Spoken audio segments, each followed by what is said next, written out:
Okay, now I'm on to a 2600 game called River Raid 2. I do not own the cartridge of the first one. I do have it on an Activision collection for the PS2, so it might end up making its way onto the YouTube channel. So be on the lookout for that. Now this one, much more difficult. You have to play around with thrust, speed. You have to watch your fuel level. The green planes will fuel you up. When you leave this aircraft carrier, you literally have to go back on the joystick so then you can actually lift off. When you get on, then you have to, at the end of the level, you have to land back onto the aircraft carrier. And I was able to do it a couple months ago when I brought this 7800 back up to play. Boy, I just tried it now just to see if I could do it for this video, and I couldn't. So basically, we're going to watch me doing trial and error to see if I can land this plane on an aircraft carrier. But it's got a learning curve. It's a game with a learning curve. However, that makes it a really challenging Atari 2600 game. It looks great. Look at how the plane moves. Like, it is really well done. It's a worthy sequel. You got to make sure you land on those green planes because you'll lose fuel quickly. And when I started playing this game again a couple months ago, I thought that I had to shoot the green planes. I didn't even know where you could get fuel. I was too low. You can see that there. Yeah, so now there are little floating buoys that also give you fuel when you're in this section. You see the gray-yellow dot there? It was right there, but I'm not going to be able to pick that up. Let's see if I can get this one. Yeah, no. Those ones, I don't know how to pick up yet. Once in a while I can get them, but now my journey is to get to a green plane, which may or may not happen within this time period. Yeah, there. It crashed into the ocean. So you got to be careful you don't do that. There's the plane. Okay, there we go. That's all I want to do is maintain my fuel level. I am not even bothering trying to fight the enemies right now because the big thing is getting to the aircraft carrier. I did shoot a guy there. If you want to use your bombs, because you can bomb the boats on the ground, what you do for that is you just press back on the joystick. Okay. See, I crashed, so I think I should have been higher up and then go forward. So we're going to just play this level out.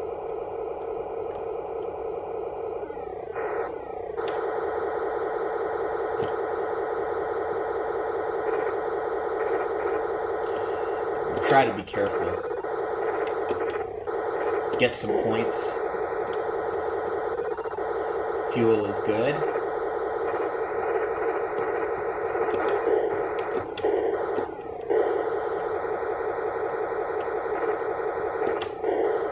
I want to say that I think I bought this game at... It might have been Radio Shack that was selling this game when I bought it.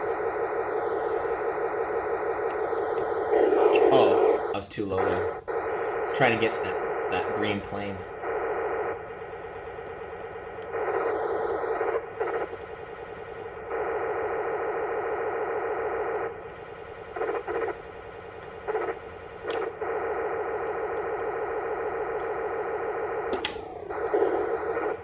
Okay, I'm about half. And I need to try to find some fuel. Last time I died looking for fuel. Oh, there we go. Okay. That was a bit of a helper. There we go. Okay, good. Alright.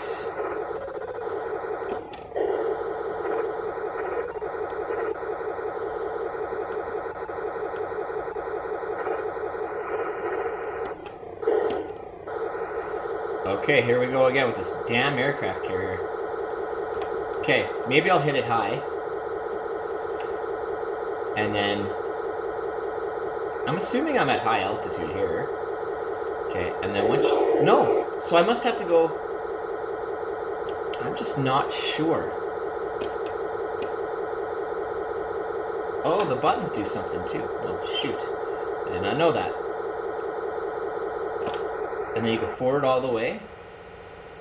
And then you stop. Well, okay.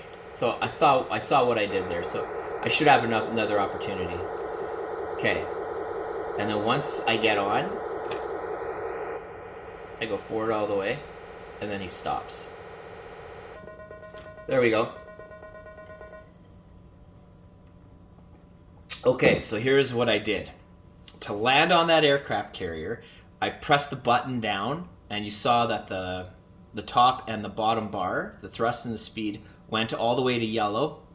I pulled back on the controller, the joystick, and then once I touched the aircraft carrier, I immediately let go of the button and went all the way forward with the joystick to land. That's how you do it. So lots of like different functions for the buttons and the joysticks when you're either flying or you're landing. That makes this maybe one of the most complicated games for the Atari 2600 in terms of what you have to do with the controls, right? Because they change their meaning depending on whether you're flying or landing. All right, well, let's go again. Try another level. You know, not to mention that when you pull back on the joystick, you can bomb things. So, see, that's a bomb. You can imagine this game being on Nintendo, and on Nintendo, you would have had, you know, you could have used both buttons to do different things. Imagine it being on Genesis, then you got your 3 buttons. But wow, what a complex game.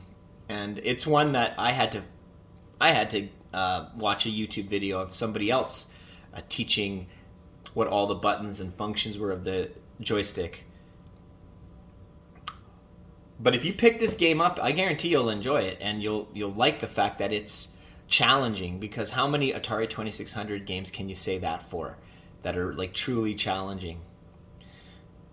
You know, you need to practice. This has a learning curve to it. So there you go. That's River Raid 2.